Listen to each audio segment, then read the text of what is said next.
Guys कई बार ऐसा होता है कि हम साइंस में इतना ज्यादा बिलीव करने लगते हैं कि सुपर नेचुरल पावर्स को हम सुपरस्टिशन और फेक बोलने लगते हैं और हम ये भूल जाते हैं कि अगर रोशनी है तो अंधेरा भी होगा, अच्छाई है तो बुराई भी होगी और अगर भगवान है तो भूत भी होगा।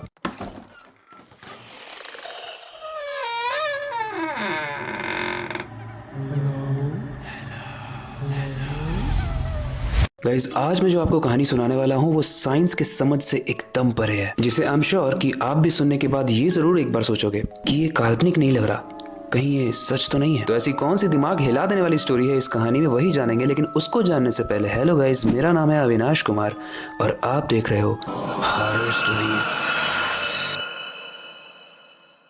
कहानी शुरू होती है राजस्थान के एक वीरान किले से, जो वहाँ के एक छोटे से गांव जैतपुर में बना हुआ था। जैतपुर राजस्थान और गुजरात के बॉर्डर के बीच में बसा हुआ एक छोटा सा गांव था। इस गांव में खड़े होकर आप जितना दूर देख सकते हो वहाँ तक सिर्फ गुजरात का रन ऑफ कच्छ है और कुछ भी नहीं है। अब हम इस कहानी को शुरू करते हैं। इस कहानी में रवि और सिमरन अपने लोकल गाइड राजीव का वेट कर रहे हैं और किले के बाहर खड़े हैं। रवि कहता है, सिमरन यार मैंने इस फोर्ट के बारे में बहुत सुना है, ये ना थोड़ा सा हॉन्टेड किला है और देखो कैसा मिस्टीरियस टाइप का लग रहा है। सिमरन कहती है, मिस्टीरियस? लगता है तुम हॉरर मूवीज ज्यादा देखते हो। और ऐसा ही कुछ होता है दोस्तों की कन्वर्सेशन में भी। हमारी कहानी की सिमरन इन चीजों पे बिल्कुल बिलीव नहीं करती है, वो बस बोलती है कि ये सब बस मनगढ़ंत कहानियां हैं, ये सब चीजों पे बिलीव नहीं करो। अब रवि और सिमरन राजीव का वेट करते हुए आपस में डिस्कस कर रहे हैं कि यार ये फोर्ट थोड़ा सा पुराना भी लग रहा है, बहुत सारी स्टोरीज भी हमने सुनी है, थोड़ा सा क्रीपी भी लग रहा है, बहुत सारे लोग भी यहाँ पे मरे हैं और ऐसा भी बोला जाता है कि यहाँ पर राक्षस भी हुआ करते थे। ये डिस्कस करते करते काफी लेट हो गया। वो लोग सोच रहे थे कि राजीव कब तक आएगा, तभी वो डिसाइड करते हैं कि राजीव का वेट ना करते हुए हम दोनों ही सीधे अंदर चलते हैं और इस किले को एक्सप्लोर करते हैं। इन दोनों को कहीं ना कहीं ये डर तो था कि अगर कुछ भी अंदर ऐसा होता है तो हम कहीं फंस ना जाए, लेकिन फिर भी वो रिस्क वाला फैक्टर लेने के बाद, कंसिडर करने के बाद भी ये अंदर गए उस एडवेंचर को, उस क्रीपीनेस को एक्सप्लोर करने के लिए।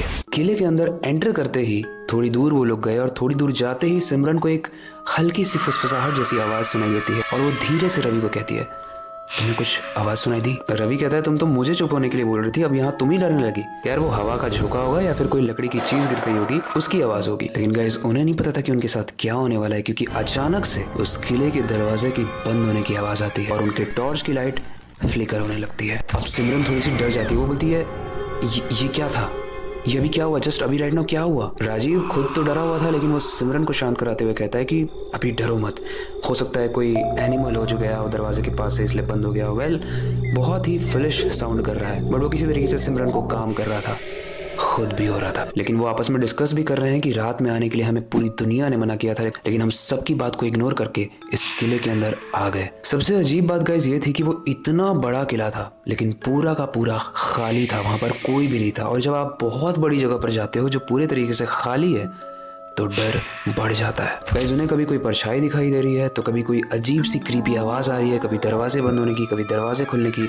ये सब एक्सपीरियंस करने के बाद वो काफी देर तक डर से गए, सहम से गए और अपनी पोजीशन को होल्ड करके रखे हुए थे। उन्हें ऐसा लग रहा था कि अगर वो और अंदर जाएंगे तो शायद उन्हें और ज्यादा बुरे एक्सपीरियंस फेस करने पड़ेंगे। तभी अचानक से उन्हें दूर से एक परछाई जाती हुई दिखती है। सिमरन रवि से पूछती है, तुमने देखा अभी कुछ गया वहां से? रवि कहता है, हाँ मुझे महसूस हुआ। लेकिन स्ट्रेंज बात यह है कि वो लोग ये सब एक्सपीरियंस कर ही रहे थे, तभी अचानक से उनका जो लोकल गाइड था राजीव, वो अपीयर होता है और वो कहता है कि ये सब छोड़ के यहाँ से चलो, ये कोई घूमने की जगह नहीं है। सिमरन कांपते हुए पूछती है, राजीव भाई हमने यहाँ पे बहुत अजीब चीजें देखी हैं, क्या सच में ये फोर्ट हॉन्टेड है? सिमरन डर रही थी कि इसका आंसर वो यस ना दे दे बस, और राजीव वही कहता है जिसे सिमरन का डर था। वो कहता है कि ये सिर्फ कहानियां नहीं है, यहाँ वो आत्माएं मंडराती हैं जिन्हें मोक्ष प्राप्त नहीं हुआ है, या फिर वो आत्माएं भी जो रिवेंज लेना चाहती हैं। लोग ये कहते हैं कि जो रात में यहाँ पर रुकता है वो कभी वापस नहीं आता है। इतना बताने के बाद राजीव उस एरिया से उनको ले जाता है और बोलता है कि ये एरिया थोड़ा सा ज्यादा हॉन्टेड है, यहाँ से चलो मैं तुम्हें बाकी का किला दिखाता हूँ। बट स्ट्रेंज, अगर मैं वहाँ पे लोकल गाइड होता तो मैं उन लोगों को ले जाता, क्योंकि यहाँ पे जान की बात है भाई, मर सकते हैं वो, क्यों हीरो बनना है हॉन्टेड जगह को एक्सप्लोर करके। राजीव उन दोनों को फोर्ट घुमाते घुमाते एक डार्क से रूम में पहुंचता है और उस डार्क रूम पर एक पेंटिंग लगी हुई थी जिसमें राजा था और वहाँ की रानी थी। सिमरन पूछती है, राजीव भाई ये किसकी पेंटिंग है? तो राजीव कहता है कि ये इस पैलेस के, ये इस किले के महाराजा और महारानी की पेंटिंग है और ऐसा माना जाता है कि ये दोनों तंत्र विद्या करके यहाँ कुछ रूह को यानी सोल्स को यानी आत्माओं को कैप्चर करके रखते थे और इनके जाने के बाद उन्हीं आत्माओं ने इस महल को कैप्चर कर लिया है और वहीं यहाँ पर भटकती हैं। तभी अचानक से गाइस वहाँ के रूम का टेम्परेचर बहुत तेजी से ड्रॉप होने लगा। और जब रूम का टेम्परेचर ड्रॉप हो रहा है किसी भी हॉरर स्टोरी में, तो हम जानते हैं आगे क्या होने वाला है। उन्हें अचानक से जंजीर के घिसीटने की आवाज़ आती है, जैसे किसी के पैर में कोई जंजीर लगी हो और वो घिसटते हुए चल रहा है या चल रही है। सिमरन और रवि उस आवाज़ की तरफ देखते हैं जहाँ से ये आवाज़ आ रही है। तभी वो देखते हैं कि वहाँ पे एकदम घुप अंधेरा है और धीरे धीरे एक परछाई है जो क्लोज आ रही है।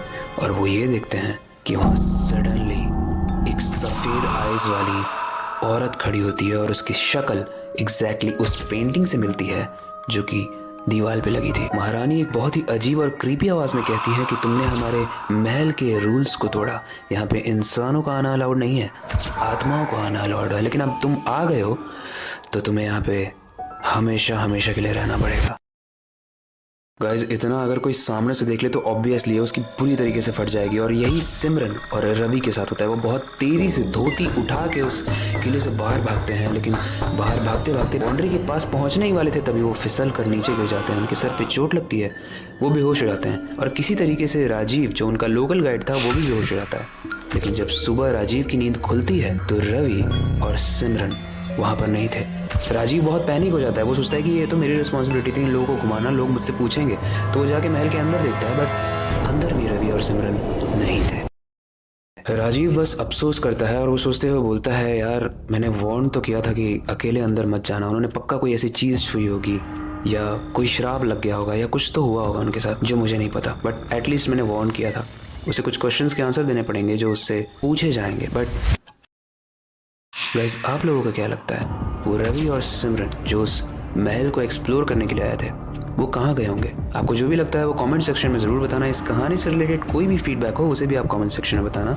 और आपके पास अगर ऐसा कोई भी सजेशन है जिसे हम नेक्स्ट स्टोरी में कवर कर सकते हैं, उसके बारे में ज़्यादा रिसर्च करके, तो आप ज़रूर बताना। और हर कमेंट को मैं बहुत ही इंटरेस्टिंग तरीके से पढ़ता हूँ, तो आपके फीडबैक्स और आपके सजेशंस बहुत ज़्यादा वैल्यूएबल हैं। इस स्टोरी को एंड करने से पहले मैं बस एक ही चीज़ कहूँगा जो हमेशा कहता हूँ, स्टोरीज चेंज होती हैं बट एंडिंग नहीं। अपनी क्यूरियोसिटी को डाई मत होने देना, नई चीज़ें सीखते रहना अपने बेड के नीचे और खिड़की के बाहर ज़रूर देख लेना। मिलते हैं अगली वीडियो में।